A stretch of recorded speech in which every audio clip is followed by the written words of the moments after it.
And just from another perspective on that, I know that SEO agencies kind of deal with a different animal. I'm curious if anybody else would be interested in participating in maybe like a focus group type of thing, so we could come up with some customized solutions to help roll it out, kind of ease the friction and things like that. If you are, talk to Brian, talk to me, give me your information, because I'm trying to formulate how we can actually go about it. This is a weird spot for me to be in as far as the two worlds colliding, but at the same time, it is something that is kind of technically challenging if you've never done it, and if you have 100, 200 clients or something like that, I can't even imagine how hard it would be. Just before we get into the next speaker, just wanted to give the board, a round of applause. We kind of reacted very quickly on this one, so Maria, Jake, AJ, Doc in the back, Hutch, who's not here, and Malmberg. Anyway, everybody kind of came together on this one really fast as soon as DigiCert said, hey, we want to do this, and put on a great event. So if we could give them a round of applause as well.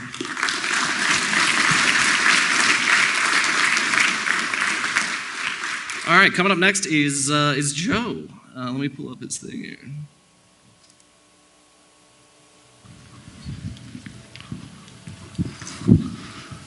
All right. Sounds like this thing's working.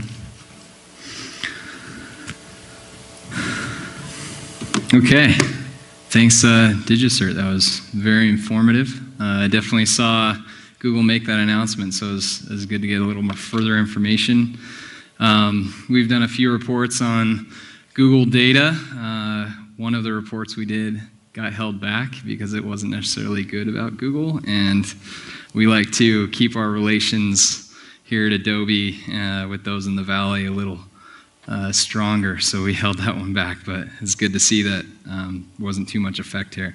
So I am a millennial and very heavy Twitter user, so feel free to follow me. Keep the verbal abuse to a minimum after my talk today. But at Jody Marty, Adobe Index is where we release all of our findings.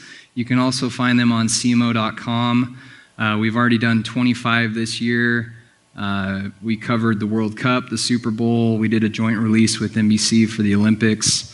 We're going to be doing something for Cyber Monday and Black Friday. We do a lot of interesting things. I predicted movie success based off of social buzz, so a lot of interesting things there. And then SLC SEM, obviously the Twitter handle, and then hashtag for tonight. Go ahead and tweet to your heart's content. So, as crazy as it may be, I am training for a marathon right now, and it's my first one. It's going to be the Big Cottonwood, and it's in mid-September, and even though I've had bronchitis and haven't been able to run for the last month, I'm still planning on forcing myself to be able to do it in September. And the reason why I run is because I have a lot on my mind and a lot on my plate, and running helps me to kind of cleanse my body and my mind of all of those things that I'm kind of processing all day long. It's a nice release for me. And as marketers, we all have these things on our mind. There's millions of things we think about. Google Panda, nice second one coming up. Social media, paid search, brand marketing, content marketing, viral marketing, product listing ads, paid social, mobile apps. The list continues and then just kind of takes over. So these are all the things that I'm trying to cleanse my mind of when I go on these runs. And so I want to take you guys on a run with me today. And what I'm going to do is kind of take you at the high level of a CMO and then kind of drill down into a case study on Adobe Digital Index and kind of share some of the success we've had talking about Adobe as a digital marketing leader. So looking at the CMO level, CMO.com actually did a survey with a lot of pretty high-level CMOs across the nation for some very well-known brands, and they came together with 10 things that these CMOs are thinking about. So I want to talk about or point to all 10 of these, and then I'll just focus on one of them, since each of these could really take an hour of time to go over. So SVP of Coca-Cola said her main concern is multicultural marketing. Chris Frank, VP of B2B Research for American Express, said pace of change. Marty St. George of JetBlue said prioritization. And then, the list continues. Fresh Direct, SunTrust Bank, Saks Fifth Avenue, Jack Daniels, New York Stock Exchange, Ocean Spray, and then Fandango. So you can see it's a pretty broad list. Each people have their own concerns, but we all kind of share similar concerns as well at some level. So I want to play a quick game of Lightning, and I don't, it's not really a game. I kind of made up the name Lightning. It's more like Family Feud style, the lightning round. I'm going to need 3 volunteers, though, and I do have, to incentivize you, Adobe branded water bottles.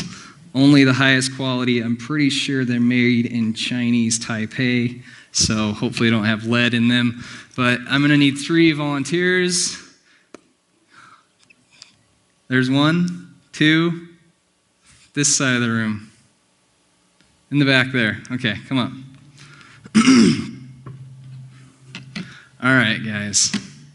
Okay, so why don't you go ahead and actually just line up right here. Yeah, this is great. All right, I'm Joe. Good to meet you. Hey, good to meet you. Thanks, guys. Appreciate it. So what we're going to do is, I'm calling this Lightning because what you guys are going to do is you're going to say the first thing that comes to your mind when I say a brand, okay? First thing that comes to your mind, and then keep that in your mind, and I'll come by one and ask you what you think of when you hear that brand, okay? Apple. Expensive. Expensive, I like that, okay. Rich. Rich. Steve Jobs. Steve Jobs, okay. See, they're all different. I mean, expensive and rich, but. Okay, McDonald's. Don't eat. Yeah, I'm the same way. Cheap. Cheap. Ronald McDonald. Ronald McDonald, okay. All different again. Thank you, guys. Coke. Poison. Poison. Delicious. Delicious. International. International, poison, delicious. I like these guys. They're good mirror images of opposition for each other. Google. The gangster. The big G. Okay. The man. The man. Domination. Domination. Big bad Google, right? Sony. PlayStation. PlayStation. Cheap. Cheap. Movies. Wow. I don't know what Sony you're buying, but movies. Okay, Adobe. Where I'm at. Where you're at, okay. Creative. Creative. The Creative Suite. Okay, Creative Suite. All right, thanks, guys. That's it. There's your Adobe swag. Thank you for your participation. Okay.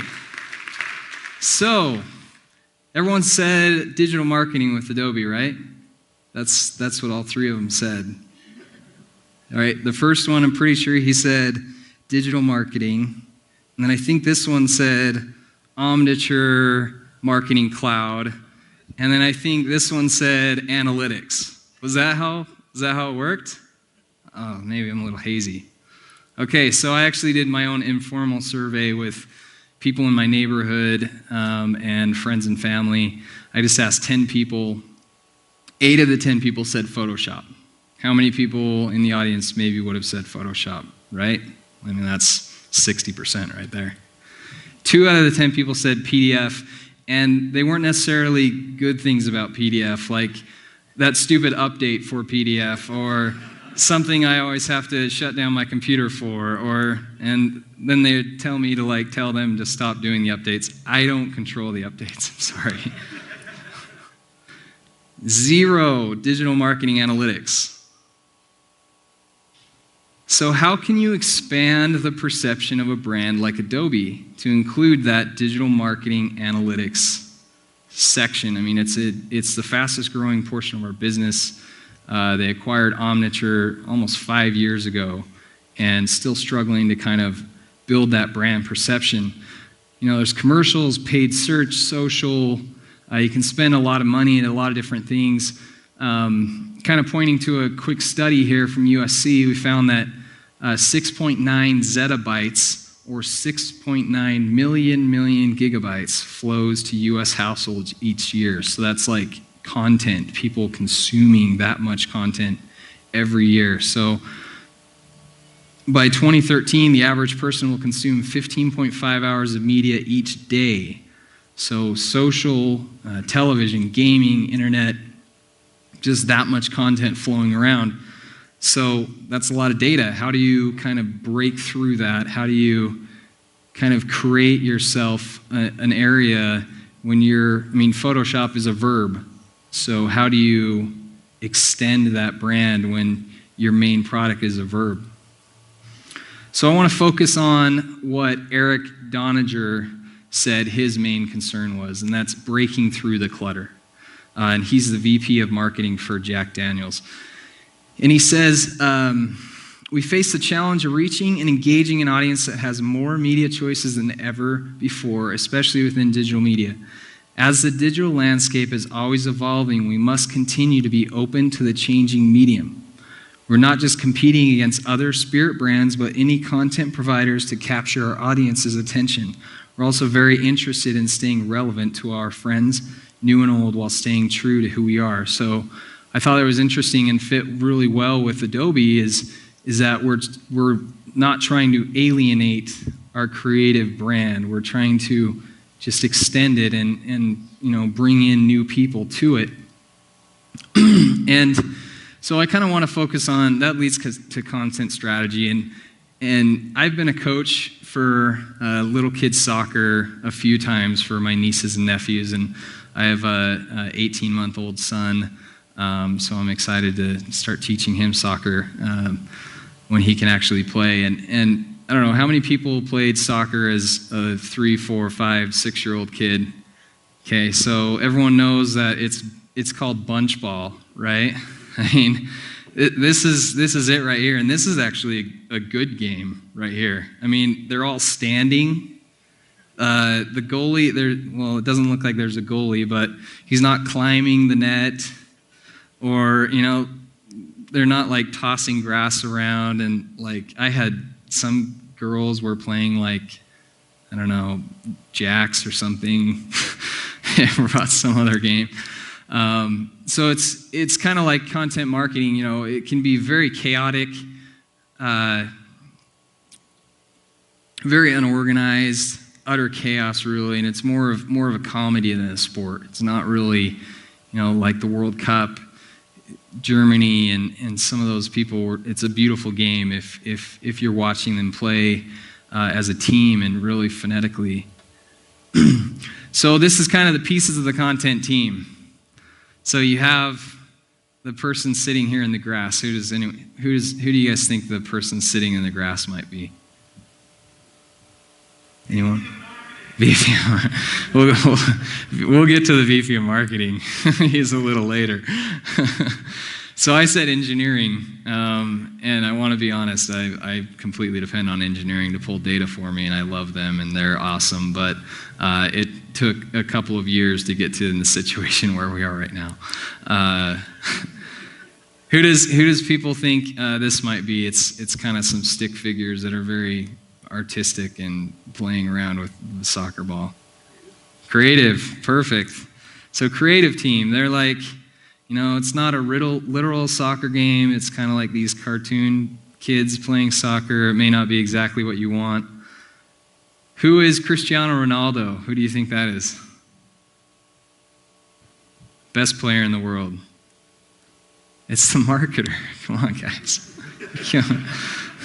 It's me. Of course. I mean, I don't have any of these problems that these other guys do, right? Okay, so then you have the kid that brought the hockey gear to the soccer game. Who's this? Client. Thankfully, I don't have to work with clients. So this is kind of, I put PR team for my situation. And again, I love my PR team. They're amazing, and they do great things, but definitely sometimes we're on the wrong page, and they may ask for things that really don't exist, but they think would be cool for you to find for them. And then lastly, we have the executive team, which, I was a little generous. I gave him Jurgen Klinsmann. He's the soccer coach for the men's national team. But, they're very high-level people. They may not necessarily look at the individual pieces that are funneling into something very valuable, but definitely authoritative and very quick to the punch. Okay, so the 2014 World Cup and NBA Finals. Who knows who this person on the screen is? It's Lionel Messi, right? So who won the FIFA Player of the Year the last few years? Messi, right? So he's the best player in the world. I mean, FIFA said it, and a lot of people agree. So Argentina won the World Cup, right? Did I miss the final? Did they win? I fell asleep. I can't remember. LeBron James, best player in the world. The Heat won, right? Game 6. No, oh, they lost? Really? Takes a team, guys. It's not an individual player, unless you're Michael Jordan. Too soon? So there's your teams. San Antonio Spurs, Germany. I mean, they're full of kind of just a level below superstars. You know, very fundamental team. All played together for a very long time. Same with the Spurs. You know, nobody really likes watching the Spurs. Who likes watching the Spurs? You're probably from San Antonio. Jazz fans like watching the Spurs. No. We didn't win there for like 10 years, so I definitely don't like watching the Spurs. So you really have to, you have to organize a good team. You have to produce clear content release strategy, kind of decide when you want to put something out. And then that's going to kind of lead you to where you need to be. We're like really living in a data-driven world. So if you think you don't have content to produce, there's nothing unique that your company's doing, then you're really wrong. Here's Fitbit has a partnership with Adobe where we do like these competitions within our company, and we have monthly competitions for steps, and whoever wins gets, I don't know what the latest prize was, but something. So I've been tracking my steps. Mine's charging today, so I don't have it on. But this was one of my weeks when I've been training for my marathon, and I love this stuff. And maybe it's the nerd analyst in me, but this really shows me, kind of gives me, it gamifies running. It pits me against my friends, my colleagues. With Adobe forming that partnership, we all kind of give each other a hard time if you kind of slack for a week, and you really hold each other accountable. So, what are you tracking? If these guys can track steps, there has to be something that you're tracking. So when I was in grad school up at the University of Utah, go Utes. Anyone? All right, there's a few. Hey, I'm in a den of BYU MBAs, so you know what? I can handle anything you guys got for me. When I was in grad school, I really wanted to kind of have a way to improve my experience and enhance my resume, because I didn't have some experience with Google Analytics and some other things that I really needed as wanting to be a marketer. And so I started a blog, and so that was my content piece. I started writing twice a week. I put Google Analytics on it, and I was spending $100 a month pushing traffic to it.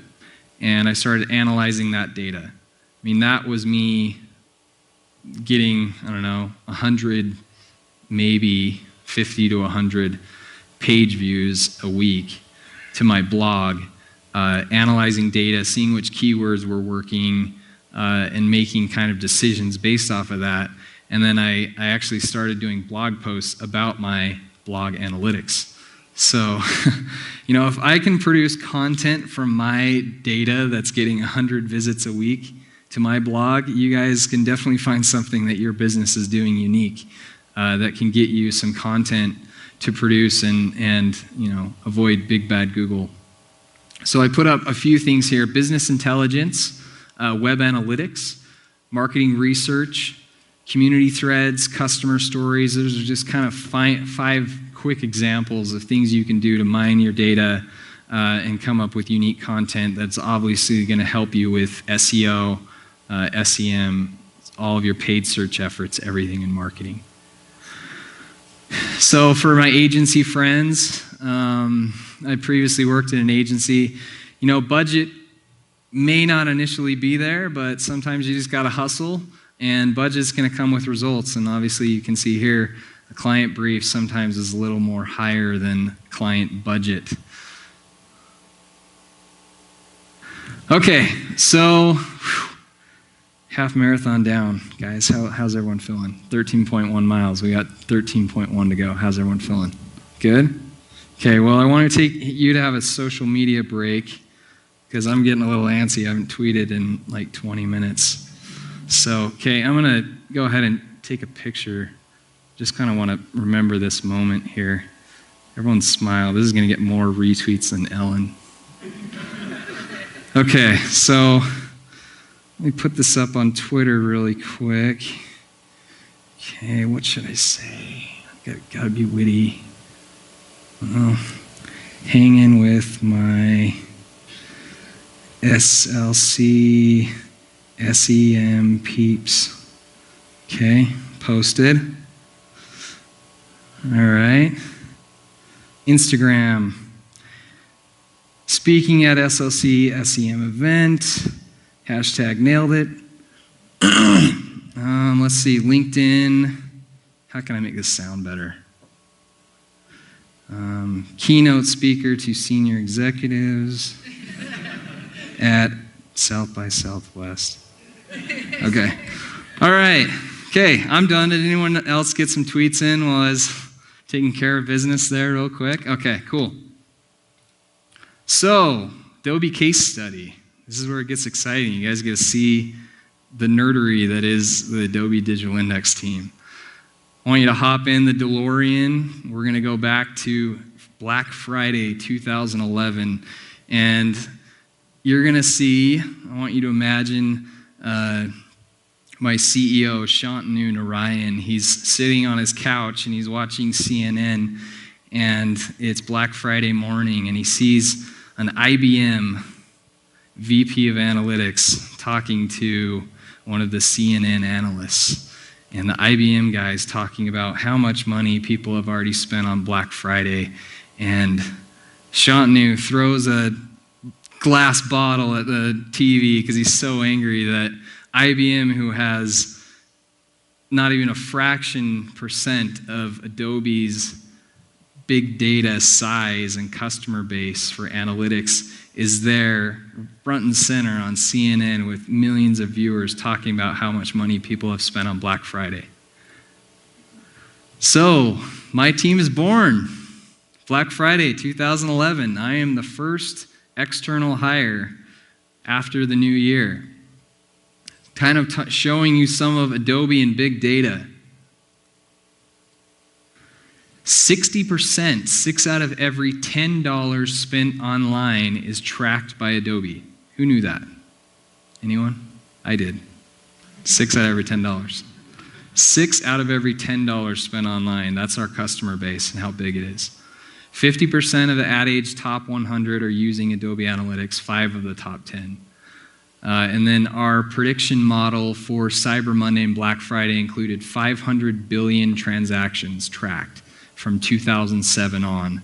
That helped us to predict the amount of money would be spent on Black Friday and Cyber Monday within 1% of what it actually was. And that's across 6 different solutions, our newest being Campaign, which I haven't been able to play around with yet, but I'm pretty excited for email data. So social analytics, Target, which is testing and target, Experience Manager, Media Optimizer, which is ad serving, and then Campaign, which is email. So we kind of had some humble beginnings. Our team leader and director was a McKinsey guy, Kellogg graduate. I don't know how many people know kind of how McKinsey operates, but very dry, amazing guy, really smart, but we put out these very robust, boring white papers that took months to put together. and analyze data, and we'd finally get it out the door and we'd get 100 downloads. Very disappointing for months of work, and definitely not what Shantanu or Ryan had expected when he founded this team. But content strategies can evolve. That was 2012. So I want to take you to Thanksgiving weekend, and this was 2012. That was the beginning of 2012. They were doing white papers. The end of 2012, we're starting to think about this IBM. We got to fight IBM. What's our thing going to be for a holiday shopping? This is kind of my ideal Thanksgiving. I'm going to take you guys through it here. Broncos game, turkey, sleep, repeat. Probably 3 to 4 times in that cycle. But for some reason, this is what some other people like to do, which now has created a job for me subsequently. So billions of spend online and at retail stores on Black Friday. Everyone knows what Black Friday is. So we created a prediction model, and like I said, it was based off of data from 2007 on. It includes, 6 out of every $10 spent online, customers like Walmart, Target, Best Buy. Everything you're doing on Walmart.com is being tracked by Adobe, and so we kind of aggregated all that data together, put it in a model, said what was going to be spent, and ended up being within 1% of actual. And then here's a clip of Brad Rencher. He's our GM of digital marketing here at the Adobe office in Lehigh. He's talking on CNBC exactly 1 year after Shantanu threw his cup of water at the television. So mission accomplished. We're able to at least get that out the door. And that kind of was the tipping point for our team. We've kind of spent the entire year, doing these white papers, working with engineering to get the data and figuring out what data we had and trying to come up with unique cuts for what we had. And it kind of led to some interesting, fun things. And I was able to cover a lot of the Super Bowl, and we did a joint partnership with USA Today. And so I don't know if any of you saw it, but USA Today put out frequent, it was probably like 2 or 3 things a week prior to the Super Bowl about how people were responding to ads, which ads were the biggest bang, which ones were doing really well, and data was being provided by Adobe Digital Index, which was my team, and I was the one that was able to lead that. And so what we were able to show is that actually prove that website visits to advertisers on the top there, you can see, actually spiked quite a bit after the Super Bowl. So it shows that, if your end goal as an advertiser of the Super Bowl is to get people to go to your site, then goal accomplished. It actually works. This is data showing a result for your efforts. And then the bottom one, I actually tracked social buzz. So we have a tool that I can put in, say Coca-Cola. I can track how many mentions Coca-Cola is getting, and then in the same breath, look at Pepsi and compare those two. One was an advertiser, one wasn't. We can see how much spike one was getting on the day of the Super Bowl versus the other. It ended up being about a 6.5% more social mentions for the advertisers than their competitors. Who saw Richard Sherman, the interview? Anyone? Yeah? All right. If you didn't, you were probably one of the only ones. So Richard Sherman, he actually came and he spoke at Summit. Was anyone able to go to Summit this year? A couple of people. Did you see Richard Sherman speak? So it was really interesting to me. And I didn't think he got the best backlash from it because, he's a Stanford business graduate. He was like top of his class coming out of high school. Smart guy, and a lot of people were kind of labeling him as a thug. And so I was kind of interested to see what his take on the whole thing would be. And Richard, was very articulate, and he almost said that it was a planned event. So he took a lot of marketing classes at Stanford Business School. He knew kind of his end goal is to, hey, if I get the people behind me, I know I have the skill. I think it was a 6th round pick. If I get the people behind me and I work hard, I am going to become the top paid cornerback, not just by the NFL, but I'm going to get endorsements, I'm going to build my brand, and I'm going to set myself up for life. And he recognized the opportunity after deflecting the pass from Michael Crabtree that he was going to get an interview at the end of this game, that he was going to have an opportunity to kind of almost create a brand for himself in that moment because he just created this play for himself. And so he said it was a calculated thing. He knew that he was going to get an interview, and he wanted it to be very memorable. He wanted it to be shared socially. He wanted it to go viral. And obviously you can't plan on those things happening, but he was trying to create that. He ended up getting 1.5 million social mentions. It was one of the stats we provided to USA Today for the Super Bowl over the week period. And then he got 200,000 new Twitter followers just that day alone. So mission accomplished, right? I mean, Richard Sherman, he seized an opportunity, and that's kind of what content strategy is you've got to seize an opportunity, look at what data you're mining, seize that opportunity, and make the most of it. Here's another piece that we did on digital video trends, and it kind of shows the growth of TV everywhere being led by iOS apps. We got a nice little piece in the New York Times and some other places, some other top-tier press kind of talking about it. But it shows just the growth of iOS, and again points to another set of data that we're looking at.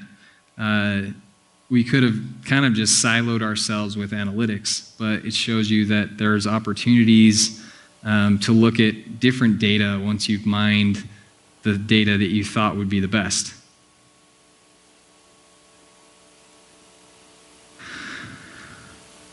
So one other interesting thing I did is as I looked at social buzz, and I'm a big movie fan, and so I kind of hypothesized that I bet if I tracked social buzz for movies, I'd be able to create some sort of prediction model to show if it was going to be profitable or not.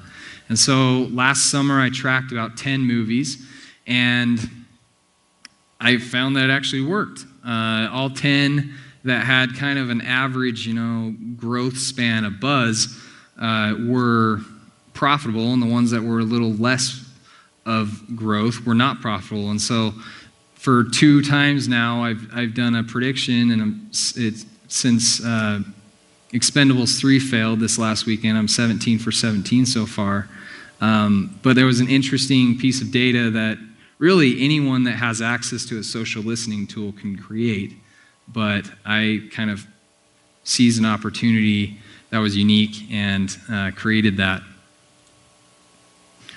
We also followed the World Cup, looked again at social data, looked at different sentiment. Brazilians were not too happy prior to the World Cup with all the protests and everything, but it flipped quite a bit.